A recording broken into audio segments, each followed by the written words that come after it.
मंत्री केटीआर ने एक बार फिर बीजेपी नेताओं पर निशाना साधा है। उन्होंने स्पष्ट किया कि केंद्र ने एपी पुनर्विभाजन अधिनियम के एक भी पहलू को लागू नहीं किया है।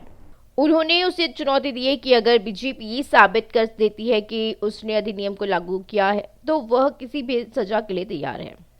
बजट में राज्यपाल के अभिभाषण पर हाईकोर्ट में पीछे हटने वाली सरकार ने राज्यपाल से सुलह कर ली है। इस पर मंत्री प्रशांत रेड्डी, वित्त सचिव रामकृष्ण राव और विधानसभा सचिव नरसिम्हाचार्य ने राजभवन जाकर राज्यपाल तमिलिसाई से मुलाकात की है।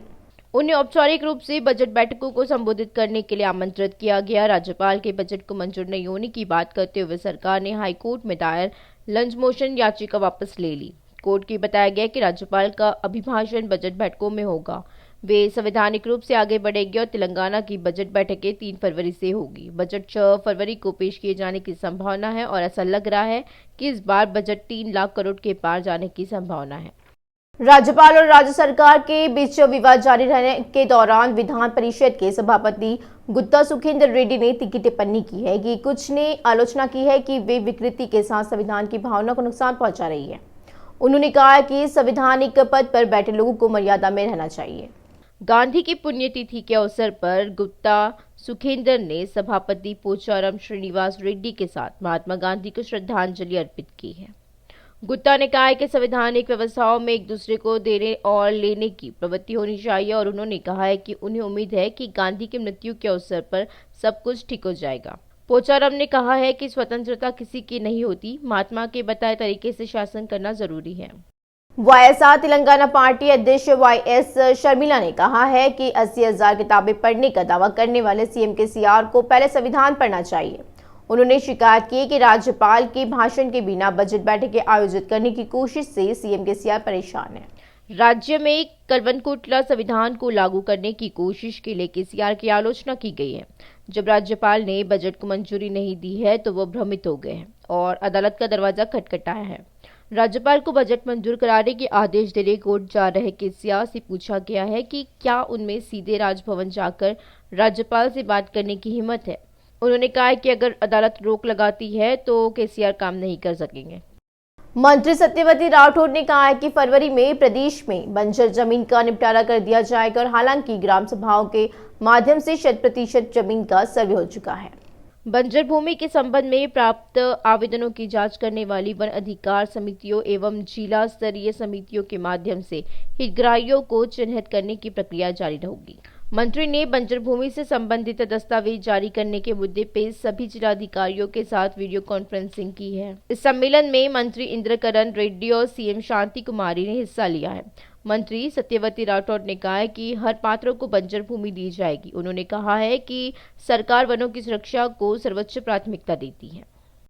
मंत्री तलसानी ने चेतावनी भरे शब्दों में कहा है कि लोगों को परेशान करने वाले के खिलाफ कड़ी कार्रवाई की जाएगी और उन्होंने बंसीलालपेट के कई इलाकों के दौरा किया और कई विकास कार्यों की शुरुआत की है।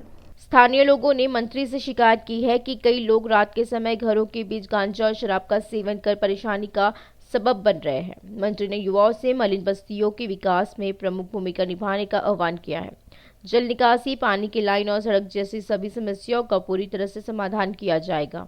साथ ही तलसानी ने लोगों को सरकारी योजनाओं का लाभ लेने की सलाह भी दी है।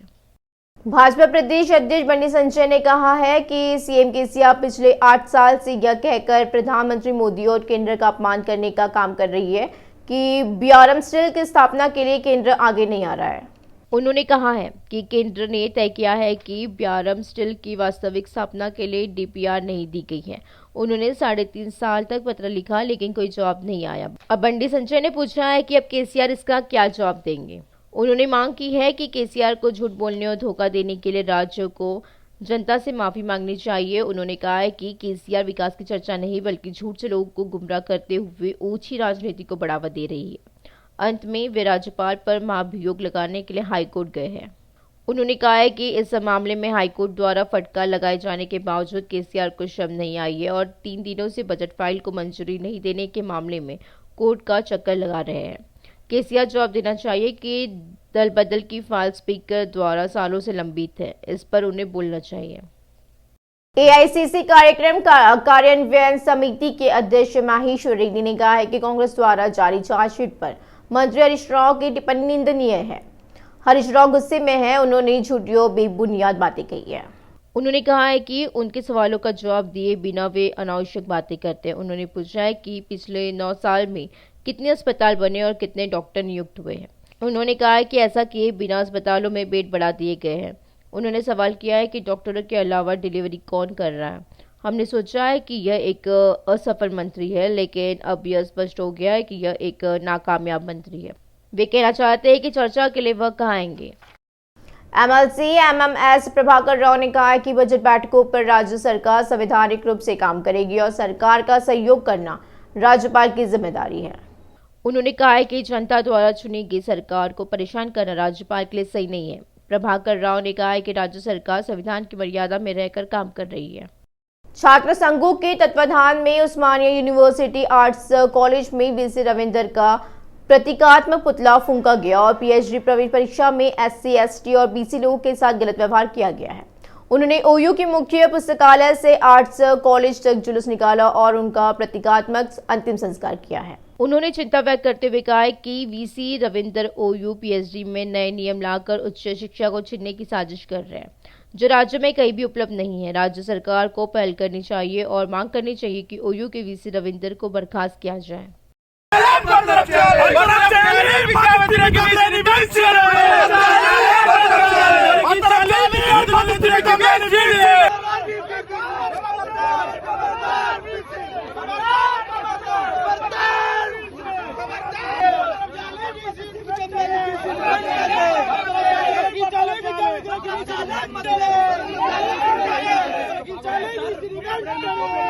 सीएस शांति कुमारी ने खुलासा किया है कि राज्य में अब तक 12.29 लाख लोगों की आंखों की जांच की जा चुकी है और इनमें 2,94,462 लोगों को रीडिंग ग्लास और 2,05,334 को नए चश्मे बनाने का आवेदन मिला है।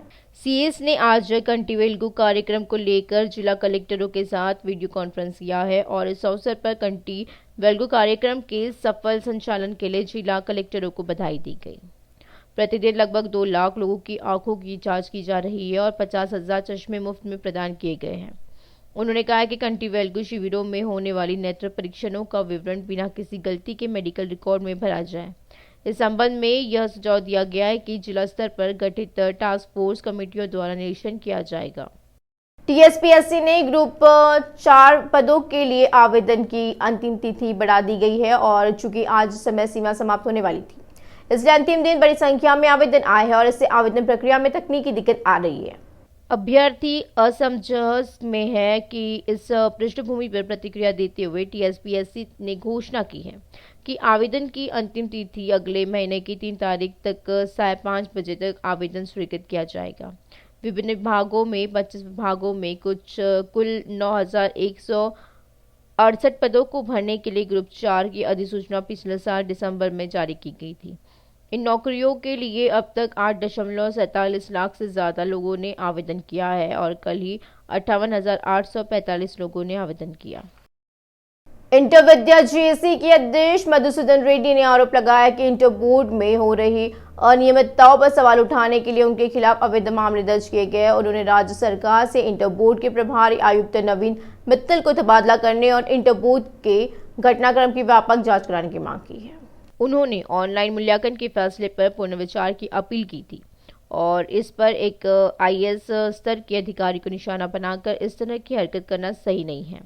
उन्होंने याद दिलाया कि अतीत में ग्लोबरीना संस्था ने न केवल छात्रों को नुकसान पहुंचाया बल्कि फोर्ड को भी बदनाम कर दिया है। मधुसूदन रेड्डी ने आरोप लगाया कि एक कारपोरेटर संगठन को ऑनलाइन मूल्यांकन निविदा आवंटित की गई है और यह संगठन छात्रों के जीवन के साथ खिलवाड़ कर रहा है। उन्होंने राज्य सरकार से इस मामले में दखल देने और इंटर बोर्ड को बचाने की मांग की है। The great inspirational motivation speaker Naik उज्जैकिक ने मल्लारेड्डी यूनिवर्सिटी में आयोजित मोटिवेशनल वर्कशॉप में मुख्य अतिथि के तौर पर शिरकत की है। उन्होंने छात्रों को भविष्य में और ऊंचाइयां छूने की सीख दी है। उन्होंने छात्रों से आह्वान किया है कि वे अपने रास्ते में आने वाले हर अवसर पर डटे रहें। Full pleasure and honor to be back, and it's incredible to be in Malla-Reddy University and the change that this college has done in many young people's lives. And so I'm so excited to be coming back. This is my 6th time in India, first time in Hyderabad, and I'm just so thankful that we could speak to many, many students here today to know that their value is beautiful. It doesn't matter how we look, it doesn't matter how smart we are or how rich we are, but to do our best in every opportunity to reach their full potential. And I'm just so thankful to be here with the chairman at MRU here, really the father of education here. It's incredible. And the vice chancellor and the university has been absolutely inspiring to me, and I hope that my message has inspired all the youth here. Kamareddy master plan को लेकर के Paul की ओर से दायर याचिका पर high court ने सुनवाई स्थगित कर दी और सरकार को 13 फरवरी तक फैसला सुनाने का निर्देश दिया गया है। पॉल के वकील ने अदालत में ध्यान में लाया है कि मास्टर प्लान किसानों से परामर्श किए बिना तैयार किया गया है और उन्होंने कहा है कि सरकार ने नगर परिषद द्वारा मास्टर प्लान रद्द करने के प्रस्ताव पर कोई निर्णय नहीं लिया है। याचिकाकर्ता की दलीलें सुनने के बाद कोर्ट ने फैसला सुनाने का आदेश दिया है। मामले की अगली सुनवाई 13 फरवरी तक के लिए स्थगित कर दी गई। तेलंगाना की राज्यपाल तमिलिसाई सौंदरराजन और राज्य सरकार के मामलों में महत्वपूर्ण विकास हुआ है। सरकार के वकील दुष्यंत दवे ने हाईकोर्ट को बताया कि बैठक की शुरुआत राज्यपाल के अभिभाषण से होगी। उन्होंने कहा है कि संविधान के अनुसार सभी नियम लागू होंगे। बीआरएस सरकार ने उसके खिलाफ तेलंगाना हाईकोर्ट का दरवाजा खटखटाया है क्योंकि बजट की सिफारिशों पर अभी तक राज्यपाल की मुहर नहीं लगी है। माध्यिकता प्रसाद ने हाईकोर्ट की बेंच से कहा है कि पहले लंच मोशन पिटीशन को अनुमति दी जाए। राज्य भवन और सरकार के बीच विवाद के कारण सरकार ने लंच मोशन पिटीशन वापस ले ली है और दोनों पक्षों के वकीलों ने हाईकोर्ट को बताया है कि वे राज्यपाल के अभिभाषण से सहमत हैं। उन्होंने कहा कि बातचीत में इसका समाधान निकाला गया और सुनवाई दोनों पक्षों के वकीलों की सहमति से समाप्त हुई है कि राज्यपाल बजट पेश करने की अनुमति देंगे। सरकार ने ट्रैफिक की समस्या को दूर करने के लिए शुरू किए गए अंबरपेट फ्लाईओवर का निर्माण कार्य में तेजी लाई है और काम को तेजी से पूरा करने के लिए जिन सड़कों पर काम चल रहा है वह ट्रैफिक प्रतिबंध लगा दिया गया है। अधिकारियों ने घोषणा की है कि गांधी प्रतिमा से अंबरपेट टी जंक्शन रोड आज से 10 मार्च तक बंद रहेगा। ट्रैफिक पुलिस ने उस मार्ग पर जाने वाले वाहन चालकों को वैकल्पिक मार्ग से जाने की सलाह दी है। गांधी प्रतिमा से बस स्टॉप नंबर 6 तक सड़क के एक तरफ की वाहनों की अनुमति दी जाएगी। बस स्टॉप नंबर 6 से उप्पल की तरफ से चादर घाट जाने वाले भारी वाहनों और आरटीसी बसों को हापसीगुड़ा क्रॉस रोड से तारनाका, उस्मानिया विश्वविद्यालय और अडिकमेट फ्लाईओवर, विद्यानगर, फीवर अस्पताल, बरकतपुरा, निम्बोली अड्डा की ओर डाइवर्ट किया जाएगा।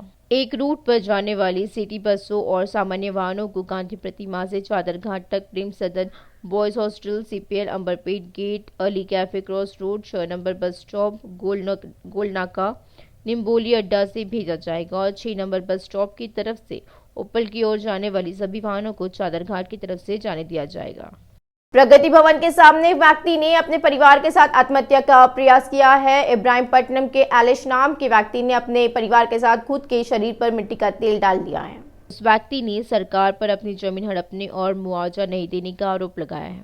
उसने चेतावनी भरे शब्दों में कहा है कि उसके साथ अगर न्याय नहीं किया जाता है तो वह परिवार के सदस्यों सहित आत्महत्या कर लेगा।